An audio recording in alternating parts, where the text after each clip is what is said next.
conversar sobre como utilizar soluções low-code ou no-code na jornada de transformação digital para uma estratégia de e-commerce. Ele que é formado em administração de empresas, com especialização em marketing MBA em gestão da experiência do consumidor, head das áreas de catálogo omnichannel de produtos e gestão de projetos de inteligência comercial do GPA, do Grupo Pão de Açúcar. O Aderson possui 20 anos de experiência em varejo, é conselheiro de inovação e foi eleito embaixador de inovação destaque em 2020 e gestor de destaque de inovação em 2021.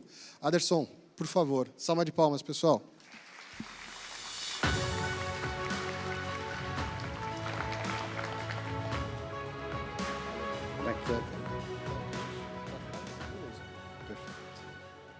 Boa tarde, muito feliz de estar aqui hoje compartilhando com vocês um case do GPA. Eu preciso agradecer ao Nasser pelo convite, ao time do E-Commerce Brasil por toda a organização, por todo o apoio. Eu preciso agradecer também as pessoas que estão aí, a minha esposa, minha filha de 2 meses que está em casa, vai fazer 2 meses amanhã. Então ela está lá cuidando da neném enquanto eu estou aqui falando com vocês, então preciso agradecer. Como o evento também é um evento de networking, eu deixei aqui o meu LinkedIn. Se vocês quiserem me incluir, fiquem à vontade para a gente começar a trocar a partir dessa conversa de hoje. Bom, 20 anos de GPA, é bastante tempo, bastante experiência, e eu preciso falar um pouco sobre os valores do GPA. Porque depois de 20 anos a gente assume muitos desses valores no nosso dia a dia. E o que eu vou mostrar aqui para vocês hoje, o nosso case, ele tem muito desses valores embutidos. Então, o primeiro deles é paixão pelo cliente. O GPA é apaixonado pelo cliente e a gente trabalha todos os dias para encantar o nosso cliente. Depois eu vou falar um pouquinho mais sobre isso. Fazer simples e bem feito. Então, nós precisamos encontrar caminhos simples, e é sobre isso o case de hoje, mas caminhos que sejam bem feitos, que na ponta eles entreguem bons resultados. Atitude para inovar. Então, buscar essa inovação, buscar através das áreas, através do programa de embaixadores, não esperar que a empresa traga isso, então a gente faz isso muito no nosso dia a dia. O deixa comigo, a responsabilidade é minha, eu tenho que resolver, eu, enquanto gestor, vou atrás das soluções, eu não vou esperar também, como eu já falei, a empresa, e juntos pelo resultado hoje e sempre, porque o resultado da empresa é nosso, e é super importante que ela cresça a cada dia. Aqui são as áreas que eu cuido. Então, são hoje 6 áreas, abaixo de 2 gerências. Tem muita complexidade aí, eu não vou ficar falando muito sobre as áreas. Basicamente, o case de hoje é sobre o catálogo digital. Catálogo digital, a gente fala de toda a operação de 1P do GPA, Express e tradicional, e toda a operação de Last Mile, que a gente chama de 3P. Last Mile, Marketplace. Lembrando que o Marketplace, o GPA tem o seu próprio Marketplace. Nós também vendemos em Marketplace parceiros, então temos Magalu, temos Mercado Livre, e tem todas as empresas de Last Mile que se conectam com a gente, iFood, Rappi, Corner Shop, SuperNow, enfim, vou esquecer de algumas aqui. Então, é essa operação, basicamente, que a gente toca. E aqui um pouquinho de número para vocês. Então, em 2019, lá no pré-pandemia, a gente tinha 116 lojas Clique e Retire e 119 lojas Last Mile. Esse era o nosso cenário lá em 2019, e a gente tinha uma estratégia super arrojada de crescimento para os próximos 5 anos. Graças a Deus, porque a gente estruturou a área de catálogo no final de 2019, pensando nos próximos 5 anos. Começo de 2020 entrou a pandemia, e aí a gente já vê ali o salto que a gente teve para 299 lojas de Last Mile, 289 de Express, 299 de Clique e Retire, e já entrou aqui o Last Mile, que era uma coisa que a gente nem imaginava em 2019. A empresa tinha um processo super fechado de e-commerce. Quando a gente começou a conversar com os parceiros, aí a coisa começou a expandir muito rápido. E em 21, a gente já tinha aí bem mais lojas nesse universo para a gente atender. Então, a gente fala de um crescimento aí bastante grande em quantidade de pontos de venda disponível para o cliente. Se a gente olhar a venda, o que aconteceu? Em 19, nós tínhamos 1,5 milhão de pedidos, 366 milhões de reais. Em 20, já foi 1,1 bi, nós falamos 201% de crescimento em um ano. 5 milhões de pedidos, 233% de crescimento, e em 21, 1,7 bi e 10 milhões e meio de pedidos. E aí, quando eu falei de paixão pelo cliente, ela se traduz numa coisa muito importante. Com 1,5 milhão de pedidos, o nosso pedido perfeito era em torno de 94%. O que é um pedido perfeito no GPA? É a quantidade que o cliente pediu e o produto que ele pediu. Se um dos dois não acontecer, é binário, né? Sim ou não? Um dos dois não aconteceu, é 0. Os dois aconteceu, é 100%. Então, nós tínhamos 94% aqui. Em 21, a gente continua na média de 94, batendo picos de 97. Então, a gente saiu de 1,5 milhão de pedidos para 10 milhões e meio, com um nível de serviço também numa taxa bastante alta. É isso que a gente fala sobre paixão pelo cliente. E o que aconteceu com o meu time de catálogo? Nós saímos de 6 para 12 pessoas. A gente aumentou nesses 2 anos em 100%. Quando eu faço um comparativo, eu aumentei o número de lojas, eu trouxe parceiros de last mile, aumentou bastante o nosso universo, com uma equipe de catálogo que cresceu em 100%. Parece muito, mas a equipe, o case que eu vou contar hoje sobre atendimento aqui, vocês vão entender um pouquinho desse negócio. Eu tenho o picker lá na loja separando o produto. Esse picker, no momento da separação, ele encontrou aqui um problema. Ele tem um problema de peso médio para ajustar. O tempo para eu resolver isso lá na área de catálogo é 5 minutos. Pego o problema, em 5 minutos eu resolvo. Qual que é o ponto? Eu tenho que fazer uma escolha, o picker tem que fazer uma escolha para fazer esse pedido. Ou ele abandonava o processo de separação, ia para o CPD mandar um e-mail para a área de catálogo, ou ele continuava o processo de separação, fazia a entrega para o cliente, porque ele não ia deixar de entregar para o cliente, com divergência de peso médio. O que acontecia? Eu não posso entregar um peso médio menor do que aquilo que está anunciado. Então, eu gerava quebra para a companhia. Esse era o grande cenário que a gente tinha. O segundo caso, que eu trouxe também, eu tenho uma posição livre lá na CD, eu também tenho atendimento via CD, e aí a CD pediu para incluir um novo produto. Nesse caso, meu prazo de atendimento é 5 dias, mas a minha área atendia em 1 dia. E aí ele já tinha um processo lá, nada complexo de enviar e-mail. Só qual que era o grande ponto? O SLA para os 2 casos eram de 3 a 4 dias úteis para iniciar o atendimento. Então, imagine o picker com problema de peso médio na loja, demorar de 3 a 4 dias úteis para esse peso médio que deveria ser resolvido em 5 minutos ser alterado. Esse era o cenário que a gente tinha. E aí, imagine esse universo naquele crescimento de lojas que a gente teve. A gente recebia cerca de 70 e-mails por dia em 2019. Em 2020, a gente parou de contar, porque não dava tempo. A gente só recebia. E aí, não é um e-mail, né? Eu mandei um e-mail de problema de peso médio. Hoje, não fui atendido, o que eu faço? Mando outro no dia seguinte. Então, a gente tinha uma equipe de 5 pessoas que estavam... Deixa eu ir para frente um pouquinho. Com esse cenário aqui. Produto não passou, produto com problema, urgente separação, clique e retire. O que eu priorizo no universo desse? Como é que eu faço essa equipe trabalhar nesse universo? E aí, se a gente pensar nos desafios, eles são muito diferentes, porque o primeiro desafio, eu estou falando de satisfação do cliente, que é a paixão pelo cliente que eu trouxe lá no começo. Eu estou falando do nível de serviço. Se eu não entregar o produto, o pedido perfeito cai. E eu estou falando da quebra financeira. Em muitos casos, para manter o pedido perfeito, a gente aceitou a quebra financeira ao longo desse processo. Então, vocês imaginam o que começou a acontecer? Aquele 1,5 milhão de pedidos subindo e as demandas chegando para uma equipe que estava extremamente saturada. E no caso da CD, ele podia esperar um pouco mais, né? Não ia ter um grande problema se ele esperasse um pouco mais. O que a gente fez? A gente iniciou um processo para entender como é que a gente resolvia aquilo rapidamente, porque o cenário só estava aumentando, eu estava com uma equipe trabalhando horas e horas a fio, equipe quase no estado de burnout, e a gente entendendo o que a gente fazia e todo mundo insatisfeito.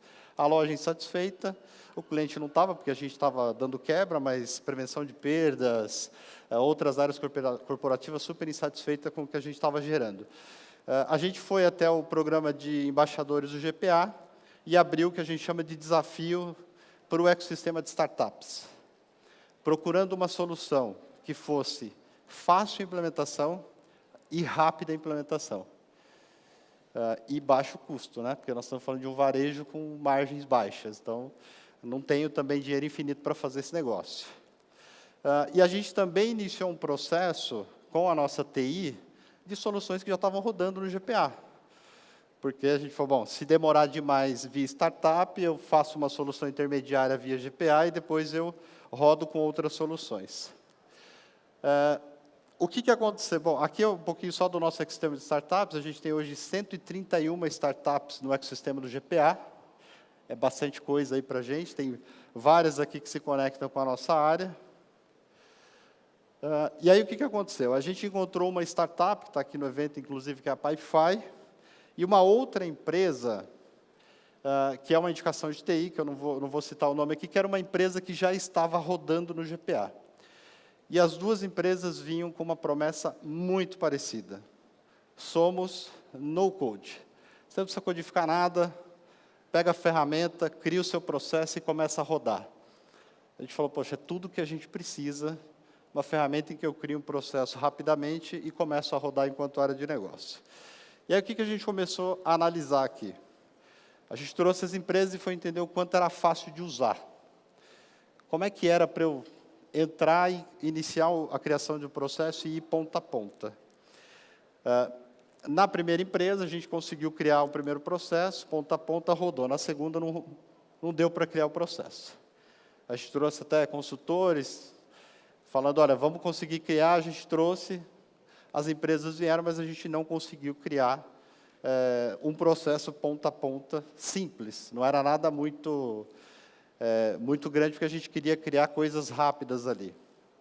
O segundo ponto é o quanto eu necessitaria da intervenção de TI no dia a dia. Porque a minha TI estava extremamente saturada com a pandemia. Porque eu não só passei a vender mais, eu passei a trabalhar de casa da noite para o dia. Um monte de gente trabalhando em home office. Então, como é que eu dou suporte para o home office, para as vendas da companhia, para a operação da loja, e dou suporte para uma área que está querendo criar processo novo no meio dessa história toda. Então, a gente precisava de uma intervenção menor de TI, e por isso que nós estávamos buscando soluções no-code. A gente não queria codificar nada, a gente queria criar processos simples e colocar no ar. Depois, a gente analisou uma questão de suporte técnico, que é o quanto eu ia precisar da empresa parceira no meu dia a dia. Porque eu também, lembrem que aquele universo de e-mails que eu mostrei aqui crescendo, eu não queria ter que chamar a empresa parceira toda hora para me apoiar em algum processo. Eu queria uma ferramenta realmente que conseguisse rodar rapidamente aquilo que eu precisava. Custo de treinamento, eu queria que a minha equipe criasse processo. Então, quanto vai custar o treinamento da minha equipe e a velocidade desse treinamento também, para que as pessoas pudessem rapidamente ter autonomia. A gente fala aqui muito de empoderamento da área de negócio, que é uma das grandes coisas de soluções no-code. Você traz para a área de negócio a possibilidade de criar processos e estruturar coisas muito rapidamente.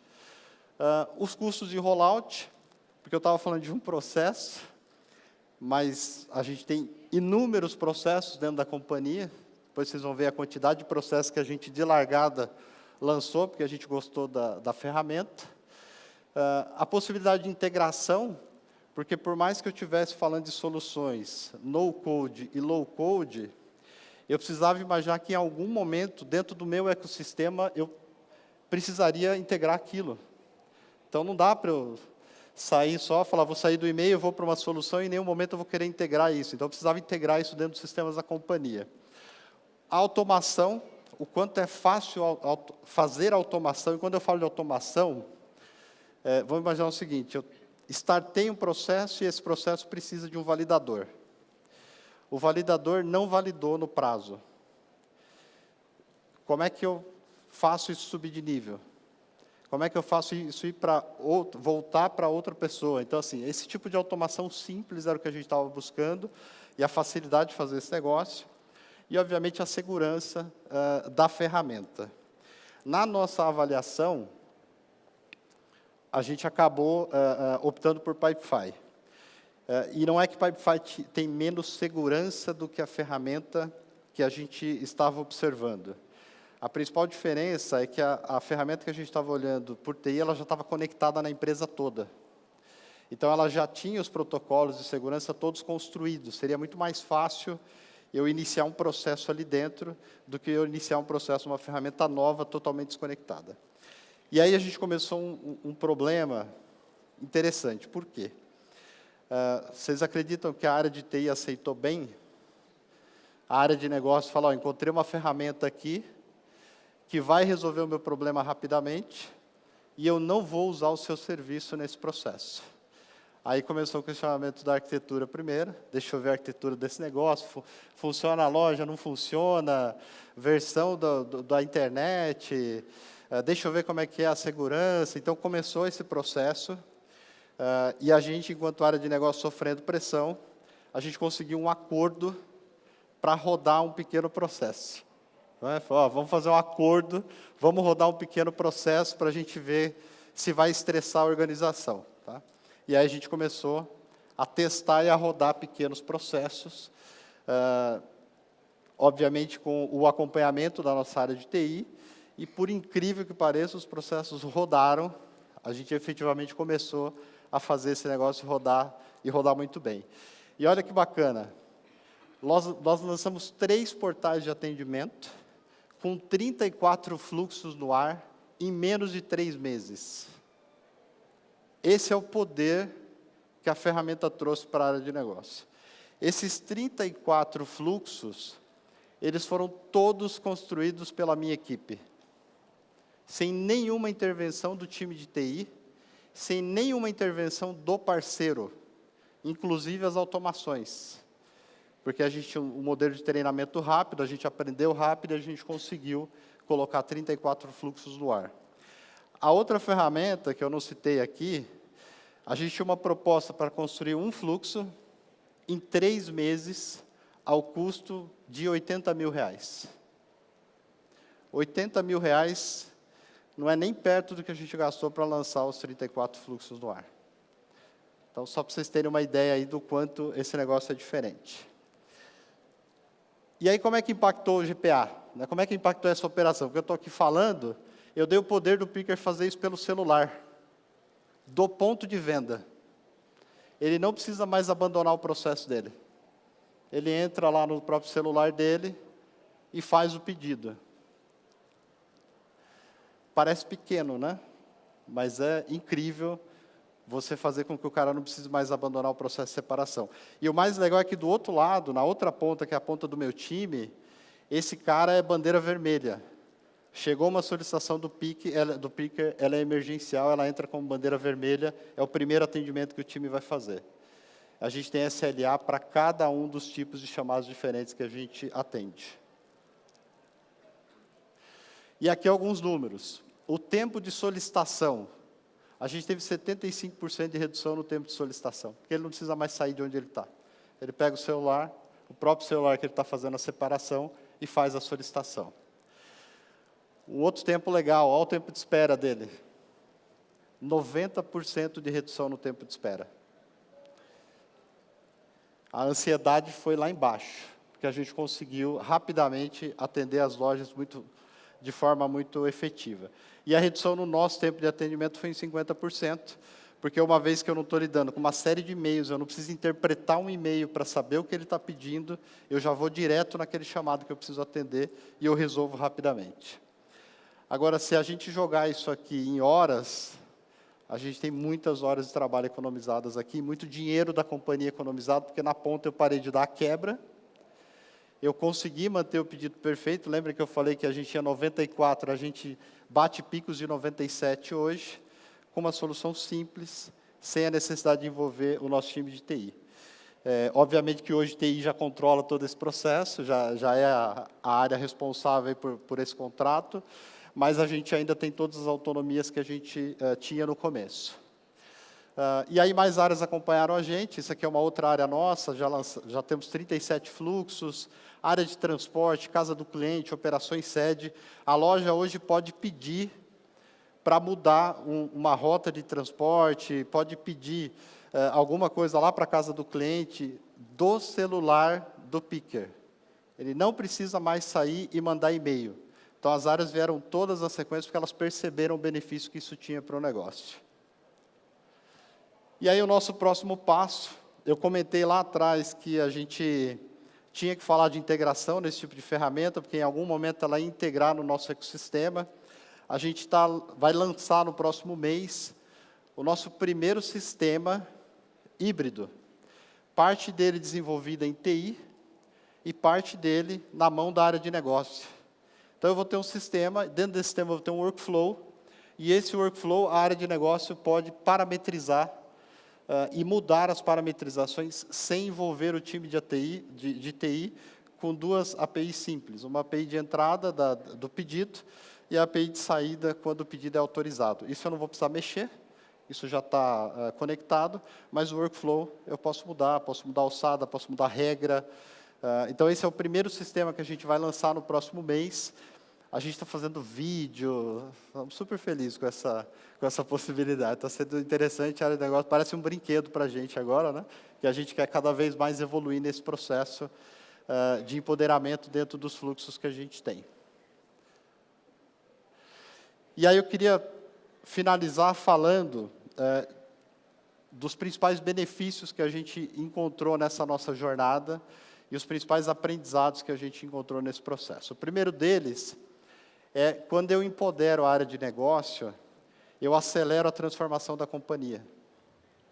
Obviamente que com responsabilidade, né? A gente não pode minimizar o papel e a importância de uma área de TI, o papel e a importância de áreas de arquitetura, de segurança da informação, mas a gente tem que dar mais empoderamento para as áreas de negócio e para os gestores de negócio que estão sentindo a dor do negócio acontecendo todo dia. Então, quando a gente trabalha com ferramentas que dão esse empoderamento, a gente traz muito mais velocidade para a companhia. O segundo é, quando a área de negócio faz um pedido, lembrem que nós somos área de negócio, então a gente não tem toda a visão do que a gente quer.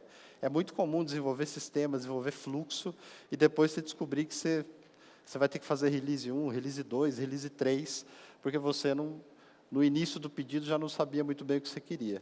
Com ferramentas que dão empoderamento para a área de negócio, você vai testando, aprendendo, ajustando, remodelando, enquanto a vida corre aí no dia a dia, sem parar times de TI, sem fazer grandes investimentos, sem perder muito dinheiro da companhia em soluções que efetivamente você não usou.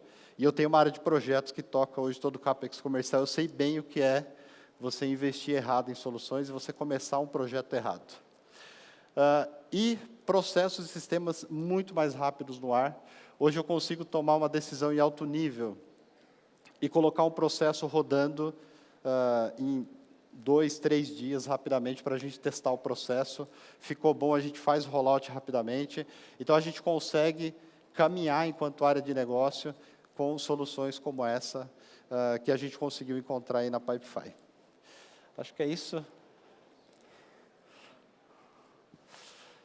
Coloquei de novo aí o LinkedIn. Show de bola. Obrigado. Salva de palmas, Anderson. Vamos abrir para pergunta e resposta. Pessoal, quem tiver pergunta, por favor, pode levantar a mão. Aqui.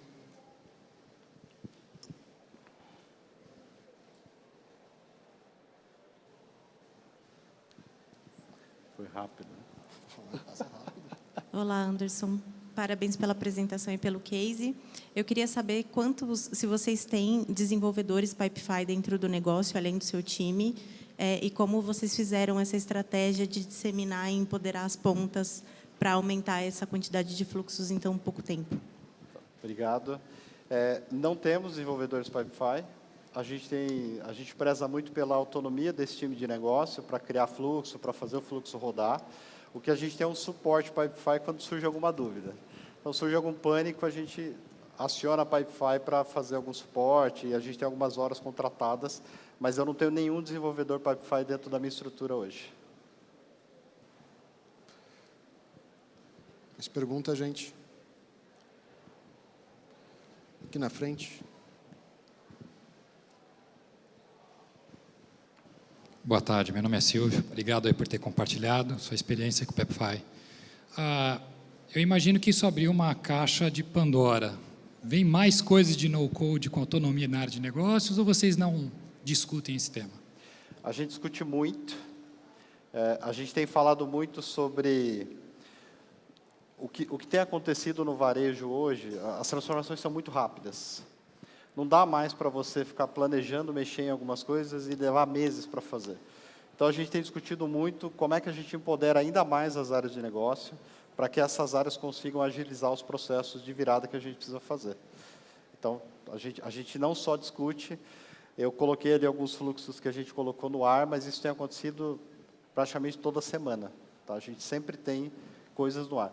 Basicamente, uma coisa que a gente tomou como premissa é: eu não faço mais nenhum fluxo importante por e-mail. Acabou o e-mail. Essa história, te mandei um e-mail, não tem mais. É tudo via fluxo e a gente está colocando todas as áreas dentro dos fluxos. E isso tem trazido para a gente um poder muito grande. Eu estava falando com o Nasser mais cedo, eu tenho uma atividade comercial de manutenção de sortimento que é muito intensa. E aí a gente colocou esse fluxo no ar faz 2 semanas. E a gente falou o seguinte para o comercial: a partir de agora eu só mexo no sortimento 1 vez por semana. Se for emergencial, eu mexo no dia seguinte. O que aconteceu? Todo mundo pôs como emergencial. Tudo emergencial. E hoje de manhã eu estava com o diretor e falei assim: olha o que aconteceu, olha que milagre, virou tudo emergencial. E aí a gente deu um passo atrás, falou: agora parou, a gente vai ficar sem mexer por um tempo, até a gente entender por que tudo é tão emergencial. Então, olha o poder que trouxe para a gente conseguiu gerar dashboards rapidamente, olhar o que aconteceu e tomar decisão de negócio muito rápida. Pergunta, gente. A gente, aqui no auditório, né, eu fiz questão de trazer a discussão de low-code e no-code, porque a gente está num auditório de tecnologia, e muito dos cases que a gente apresentou, quando a Via veio falar, Magalu, todo mundo, tudo tinha um time de tecnologia desenvolvendo. E eu fiz questão de, quando a gente conversou a primeira vez lá atrás, de trazer um case onde o time de negócios foi empoderado e fez algo de tecnologia sem saber programar. E, obviamente, o que você comentou, o time de TI não olhou com uma cara legal no começo, mas também não tinha como te ajudar, né? Depois dessa experiência, depois de ter levantado tantos fluxos, né, e o final que você mostrou da integração, como que está esse relacionamento com o TI e como que TI percebeu essa experiência de ver a área de negócios criando produtos, né, criando soluções? O que aconteceu? Primeiro, a gente tem muito respeito pela área de TI, tá? Pelo papel da área de TI dentro da companhia. Então, a primeira coisa que a gente fez foi, quando acabou um pouco desse crescimento muito acelerado, foi trazer TI para o jogo e entregar para a TI todo o controle do projeto como um todo. Então, hoje, todas as licenças são geridas por TI, o contrato é gerido por TI, então a gente entregou isso para a TI. Esse é o primeiro ponto super importante. Segundo, que eles reconheceram a velocidade que a gente deu para o negócio, a velocidade com a qual a gente conseguiu rodar isso rapidamente dentro da companhia. Então, agora a TI está mais amigável nesse processo com a solução, porque eles entenderam que era uma solução para o momento, era importante, era imediato, e agora eles até usam alguns fluxos com a gente lá, pedir licença via Pipefy, então eles estão experimentando um pouquinho mais. A gente Service Desk de TI está indo para... É isso, e eu acho que essa relação vai ser assim mesmo, né? O negócio sempre quer acelerar a entrega e TI quer fazer do jeito certo. Legal. E pegando a pergunta que ela tinha feito para você de consultores, o que é o perfil do seu time que mais consegue usar uma solução no-code, low-code, independente se é o Pipefy ou não, mas... porque uma coisa que a gente tem discutido em tecnologia é que o perfil do profissional das grandes empresas mudou bastante. Então, da mesma forma que quando eu comecei a trabalhar, quando você começou a trabalhar, saber mexer no Excel era um diferencial, né? O que você percebeu do seu time que melhor se adaptou a trabalhar com uma solução no-code, low-code, tinha de perfil comum, mesmo não sendo um técnico, mesmo não sendo um desenvolvedor? Eu tenho um benefício porque eu tenho área de projeto. Então, o que eu fiz? Eu peguei especialistas da área de projetos e coloquei na transversal. Então, os meus especialistas de projeto ficaram transversalmente atendendo todos os meus times de negócio. E aí, os analistas de negócio, que são as pessoas que têm o domínio daquele processo, eles desenham junto com o analista de projeto que faz aquele processo entrar no ar. Então, talvez por isso que a gente não precise ter um time de Pipefy atendendo, porque a gente usou o time de projeto para fazer isso. Que já tem um conhecimento de metodologia, de Lean, né? Já ajuda a montar fluxo, a construir fluxo, né? Já está no dia a dia desse time, esse tipo de discussão. Então, ficou muito mais fácil para a gente fazer rodar. Legal. Mais perguntas, pessoal? Aqui. Bom, Anderson, muito obrigado. Salva de palmas.